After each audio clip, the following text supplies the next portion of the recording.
사랑하는 여러분, 오늘 제 아내의 형제들의 가정을 모두 떠올려 보면 모두 고향을 떠나 각기 다른 곳에서 살고 있음을 알게 됩니다. 처형은 미국 뉴욕에서 사시고, 저희는 경북 구미에서 살고, 그리고 큰 처제는 LA에서 살고, 또 작은 처제는 미국 필라델피아에서 정착하여 살아가고 있습니다. 자매들의 가정이 서로 다른 시기와 각자 다른 이유로 고향과 고국을 떠나게 되었지만, 지금은 각자의 자리에서 묵묵히 생업을 감당하며 살아가는 모습을 볼 때마다 그 모든 여정 가운데 함께 하신 하나님의 은혜가 얼마나 크고도 깊은지를 새삼 깨닫게 됩니다. 사랑하는 여러분, 생전에 장인어른께서 따님들에게 자주 하시는 말씀이 있었다고 들었습니다. 넓은 데 가서 살아라. 넓은 데 가서 살아라. 그 말씀처럼 지금 대부분의 자녀들이 고향을 떠나 더 넓은 세상에서 살아가고 있습니다. 그렇다면 우리는 이 떠남의 삶을 어떻게 받아들여야 하겠습니까? 이처럼 고향을 떠나 정착하게 된 우리의 삶의 자리는 단순히 우연이겠습니까? 믿음의 사람으로서 우리는 이 모든 과정을 어떻게 해석해야 할지, 오늘 저희가 함께 나눈 창세기 11장과 12장 말씀을 통해서 아브라함의 떠남으로 시작된 믿음의 여정에 대해서 같이 나눠보도록 하겠습니다. 이 말씀을 통해 우리 삶 속에 떠남과 정착의 의미를 다시 되새기고 그 속에 담긴 하나님의 섭리와 인도하심을 세 가지로 짧게 나눠보시는 시간을 갖도록 하겠습니다. 첫째, 창세기 11장 31절을 보면 흥미로운 그 기록이 있습니다. 데라는 아브라함의 아버지죠. 아브라함과 롯과 며느리를 데리고 갈대아 우르에서 가나안을 향해 길을 떠났다고 말합니다. 그런데 아시는 분은 아시겠지만 우르에서 가나안을 이렇게 가고자 하면은 그 지도가 떠오르시는 분도 계시겠지만 바로 이 서쪽으로 갈 수가 없습니다. 왜냐하면 그 우르와 가나안 사이에 광활한 그 사막이 놓여 있습니다. 그 아라비아 사막이죠, 현재는. 그래서 북쪽으로 올라가서 돌아서 이렇게 다시 남쪽으로 내려가야 합니다. 그래서 데라도 이제 가나안을 가기 위해서 그 유프라테스 강이죠. 티그리스 강과 유프라테스 강이 돼 있습니다. 유프라테스 강을 따라서 이제 상류로 이렇게 올라가게 됩니다. 그래서 우리가 이제 보면 우르에서 하란까지가 한 1000km 되는데 서울 부산에 한 두세 배 되는 거리죠. 거기를 이제 낙타를 타고 이제 그 데라의 일행이 이동하게 되는 것입니다. 그러다가 이제 그 하란에 도착했죠. 근데 그 하란에 도착했을 때 데라의 일행은 아브라함의 아버지 데라의 일행은 더 이상 나아가지 않고 그 하란에 머무르게 됩니다. 그것은 아마도 데라가 나이가 너무 많기 때문에 데라의 아버님이 너무 나이가 많아서 노한 때문에 그렇게 된 것 같습니다. 여러분 보시면 그 성경에서 데라가 70세의 아들들을 낳기 시작했거든요. 성경에는 아브라함, 나홀, 하란 이렇게 순서로 되어 있는데 그래서 아브라함이 장자가 아닙니다. 하란이 장자고 그리고 이제 아브라함이 하란을 75세에 떠났으니까 대략 만약 아브라함이 40대 하란에 왔다면은 데라가 160세, 170세 이럴 때 도착한 것입니다. 그러니까 나이가 많았죠. 야, 그러니까 나이가 많은 데라가 그 익숙한 땅을 떠나서 낯선 땅을 향하는 것이 결코 그 가벼운 결정이 아니었을 텐데 누가 이렇게 데라의 마음을 품게 했을까요? 생각해 보시고. 근데 이제 그 하란에서 아브라함의 아버지 데라가 이제 205세로 이제 돌아가시잖아요. 그때 아브라함이 하나님의 음성을 듣게 됩니다. 그렇죠. 그 창세기 12장 1절 말씀이죠. 거기에 그렇게 되어 있습니다. 주님께서 아브라함에게 말씀하셨다. 그러니까 창세기에 보면 이전에는 주님하고 아브라함하고 말씀을 나눈 적이 없어요. 그러니까 우리가 언뜻 생각하면 하나님께서 갑자기 나타나셔서 아브라함에게 고향을 떠나라. 이렇게 명령하신 것처럼 보이지만은 절대 그렇지 않습니다. 왜냐하면은 그 창세기 1장부터 11장까지 그 아브라함의 족보, 사실 데라의 족보가 나와 있습니다. 그러니까 창세기 11장 10절에 보면은 노아가 나오죠. 노아에는 아들이 있었는데 세 명의 아들이 있었죠. 그 중에 이제 한 명이 셈이죠. 셈이 가장 이제 그 축복을 받았는데 셈의 셋째 아들이 아르박사시에요. 아르박사. 근데 그거의 9대 계보가 바로 데라입니다. 거기까지 설명이 사실 앞에 쭉 나와 있는 거예요. 그러니까 느닷없이 얘기한 게 절대 아니죠. 그렇죠? 하나님께서 그 아브라함의 그 가족을 이미 다 이렇게 알고 계셨던 겁니다. 그러니까 이걸 우리 믿는 사람은 반드시 기억해야 됩니다. 이게 단순한 그 혈통의 기록이 아닙니다. 개인의 족보가 아닙니다. 전 인류 전체를 다루는 이야기죠. 이게 노아의 방주는 전 인류의 구원을 얘기하는데 여기로부터 시작해서 어느 시점이 됐을 때 하나님께서 한 사람을 이렇게 딱 픽하게 됩니다. 그 누굽니까? 아브라함을 픽하는 그겁니다. 그거. 근데 그 아브라함은 하늘에서 떨어진 게 아니죠. 노아의 자손입니다. 노아의 족보였던 것입니다. 사랑하는 가족 여러분, 여기서 보십시오. 아브라함은 그냥 연고 없이 이렇게 살던 사람처럼 보이지만 아니지 않습니까? 우리도 이렇게 고향을 떠나 타향에서 살아가지만, 그래서 우리가 연고 없는 선택처럼 느낄 때가 많지만 우리가 우연히 이렇게 정말 아무 연고 없이 이렇게 된 것이 아닌 것입니다. 하나님께서는 아브라함처럼 우리는 태초부터 우리에게 계획이 있으셨습니다. 태초부터. 그래서 심지어 아브라함에게는 온 인류의 믿음의 조상이 되는 그런 계획이 있었던 것입니다. 우리에게는 어떤 계획이 있으실까요?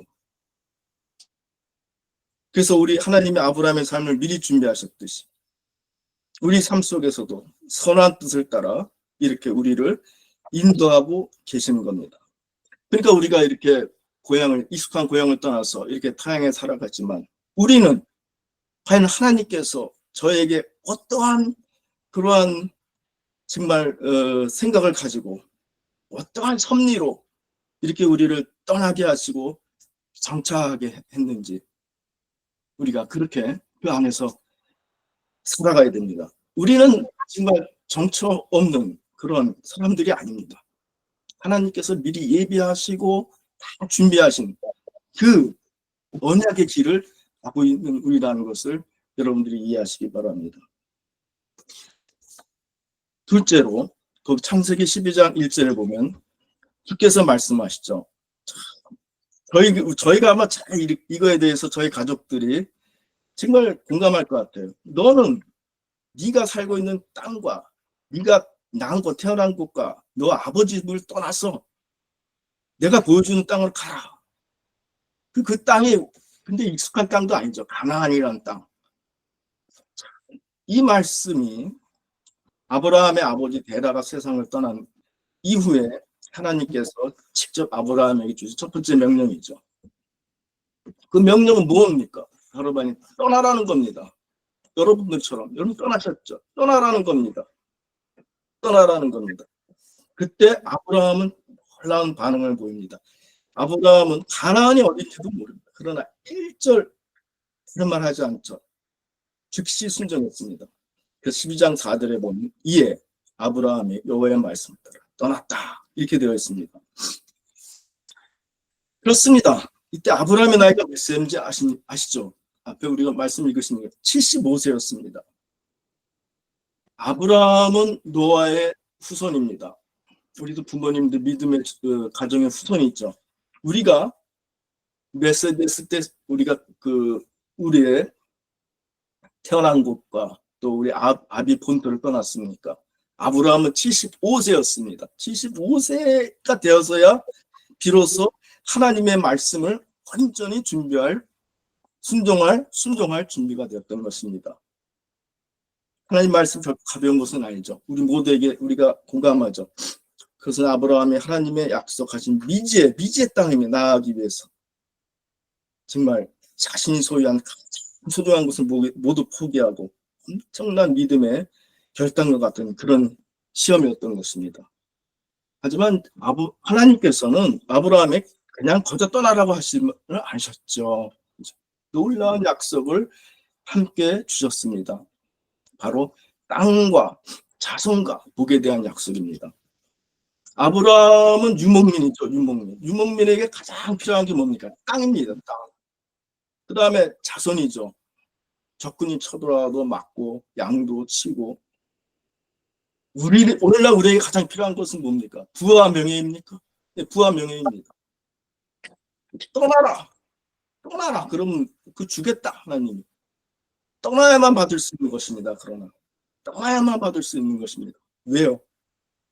우리에게 가장 소중한 것을 내려놓고 하나님을 모든 것보다 앞에 놓을 수 있는 그러한 수준의 신앙이 될 때 하나님께서는 약속하신 축복을 주실 수 있는 겁니다.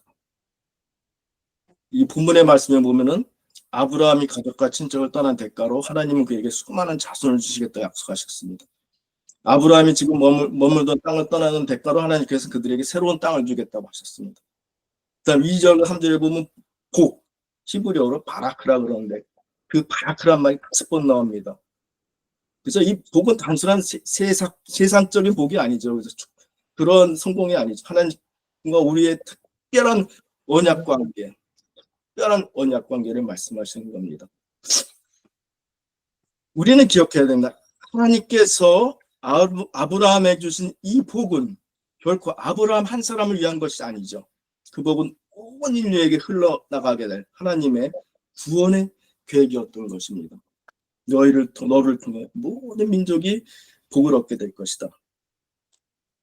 사랑하는 가족 여러분, 우리가 정말 고향을 떠나 이렇게 어떤 때는 정처 없이 정말 타향에서 또 속에서 이렇게 힘들게 살아가고 있다고 느낄 때가 있는데 나는 왜 여기 와 있는가 이렇게 느낄 때가 있는데 이 모든 것이 우리 믿는 사람은 하나님의 뜻과 섭리 안에서 이루어졌다는 것을 확실히 믿으시기 바랍니다.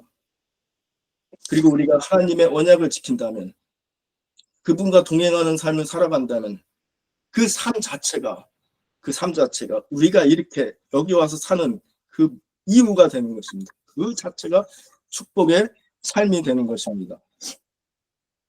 제가 보기에는 우리 가족 모두 그런 믿음의 여정을 걷고 있는 것처럼 보입니다. 그래서 이걸 보고 하늘에 계신 우리 부모님께서도 이러한 믿음과 순종을 보실 때 정말로 기뻐하고 계실 줄로 믿습니다. 마지막으로 셋째로 창세기 12장 3절에는 하나님 아브라함에게 이렇게 약속하십니다. 너를 축복하는 자에게는 내가 복을 내리고 너를 저주하는 자에게는 내가 저주하리니 땅의 모든 족속이 너로 말미암아 복을 얻을 것이다. 이 말씀은 무슨 말씀이냐면요. 하나님이 그냥 단순히 앞에서 미래에 대한 축복을 주시는데 머무르지 않고 아브라함 삶 전체에 깊이 개입하시겠다는 뜻입니다.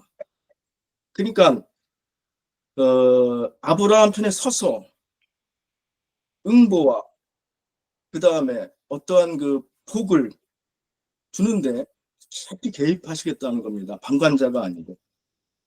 그런데 아브라함을 보십시오. 그 다음 절에 나오는 아브라함을 보시면 정말 우리가 생각하는 장면과는 정말 다른 장면이 나옵니다. 아브라함이 하나님의 뜻을 받아서 근데 우리도 아브라함 같이 될 것 같아요. 정말 우여곡절 끝에 가나안 땅에 도착했거든요. 그래서 그 세겜에서 네 개까지 건너갔어요. 베델을 지나서 네 개까지 갔는데 거기 극심한 기근인 겁니다. 아니 여기가 하나님이 가라고 하셨는데 가보니까 굶어 죽게 생겼어요. 그러니까 그때 믿음의 조상인 아브라함이 하나님께 묻지도 않습니다. 그냥 애국으로 내려가요. 그전에는 재산도 쌓고 그러는데 축복을 약속할 때는 그냥 내려갑니다. 스스로 판단해서. 왜 그랬을까요? 아니, 저희라도 그랬을 것 같아요. 그 실망과 두려움, 그 기대에 못 미치는, 그렇죠? 그러니까 하나님 신뢰하지 못하게 된 것이죠. 우리도 그렇지 않습니까? 정말 이렇게 믿고 왔는데, 정말 고난과 어려움을 당하면은 신뢰가 흔들릴 때가 많죠. 본문에 보면 믿음의 조상 아브라함이 어떤지 한번 정말 약함을 보십시오. 자기 부인이 때문에 자기가 죽을까봐 자기 부인을 누이라고 속이지 않습니까? 아시는 것처럼. 그래가지고 결국은 자기 부인이 사례가 왕의 처첩으로 취해지는 위기에 놓이게 되지 않습니까?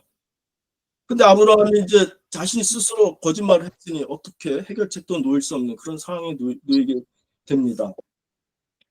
그런데 바로 이때 하나님께서 개입하십니다. 하나님께서는 바로의 집에 큰 재앙을 내리시죠. 상식적으로 저희 생각할 수 있습니까? 생각 잘 안 됩니다. 왜요? 봐요. 바로가 물론 이제 남의 아내를 빼서 처첩으로 취하려 했지만 모르고 한 거죠. 더 나쁜 사람은 누굽니까? 바로 아브라함 아닙니까? 거짓말을 해서 바로에게 죄를 범하게 만든. 그렇죠? 그 아브라함이 더 큰 재앙을 받아야 될 것 같은데 하나님은 오히려 아브라함이 아니라 바로에게 재앙을 내리셨던 것입니다. 이것이야말로 저희가 이해해야 되는 그러한 구절입니다. 성경에서. 우리는 아브라함에 대해서 실망하는 것이 아니라 이것이야말로 우리가 성경에서 이해해야 되는 것입니다. 왜냐하면 하나님은 아브라함에게 언약을 했습니다. 여러분들도 떠나올 때 하나님께 언약을 받으셨습니까? 하나님 언약을 하셨습니다. 그러니까 아브라함처럼 치졸하게 행동을 할지라도 하나님의 언약이 이루어지지 않게 될 때는 하나님께서는 그것을 지키기 위해서 신실해지신다는 것입니다. 그런 경험을 하시기 바랍니다. 그러니까 우리가 아무리 어리석은 짓을 하더라도 하나님께서는 우리가 미리 하신 언약을 이루시기 위해서 나아가신다는 것입니다. 하나님의 약속의 성취는 우리의 인간의 행위에 달려있지 않죠. 아브라함이 순종해서 하나님이 축복하셨습니까? 아닙니다. 그렇죠? 그래서 믿음의 조상이라고 불릴 수 있습니까? 아닙니다. 아브라함도 우리와 마찬가지로 완전한 사람 아닙니다. 혈과 육을 지닌 연약한 인간에 불과합니다. 하지만 하나님은 그런 아브라함을 인내로 훈련시키시고 믿음으로 연단시키시고 결국 온전한 믿음의 사람으로 빚어가십니다. 그렇죠? 믿음의 조상이 아브라함이 이랬다면 우리는 어떻겠습니까? 그러니까 우리가 생각해보시죠. 우리가 왜 여기서 살지? 저도 왜 구미 와서 살지? 서울 놔두고 하나님께서 저에게 이루고자 하시는 사역이 있으신 겁니다. 여러분들이 계신 그곳에서 여러분들에게 이루고자 하는 사역이 무엇인지 생각해보는 그런 시간을 가져보시기 바랍니다. 정리하겠습니다. 저희가 이 자리에 이렇게 있는 것이 우연이 아닙니다. 우리 믿는 사람들은. 그렇죠? 우리가 태어난 것도 하나님을 믿게 된 것도 지금 여기서 사는 것도 모두 하나님께서 태초부터 이 세상이 생기기 전부터 택하시고 인도하신 그런 결과입니다. 그러니까 우리가 한번 하나님과 언약을 맺으면 여러분 하나님과 인격적으로 만나셨습니까? 인격적으로 만나셨습니까? 그래서 언약을 맺으셨습니까? 인격적으로 만났다는 게 언약을 맺었다는 뜻이죠. 그러면 우리가 비록 정말 잘 못하더라도 우리가 실수하더라도 하나님께서는 결코 우리를 버리지 않으십니다. 그러니까 우리가 힘들고 어려울 때라도 우리는 하나님을 믿고 나아가는 저희가 되길 바랍니다. 그래서 우리가 하나님께 순종할 때 하나님께서는 약속하셨죠. 우리에게 아브라함과 같이 그렇죠? 축복을 주시겠다고 약속하셨습니다. 여러분 모두 하나님의 은혜 아래서 축복의 통로가 되는 삶을 살아가기를 예수 그리스도 이름으로 축복합니다.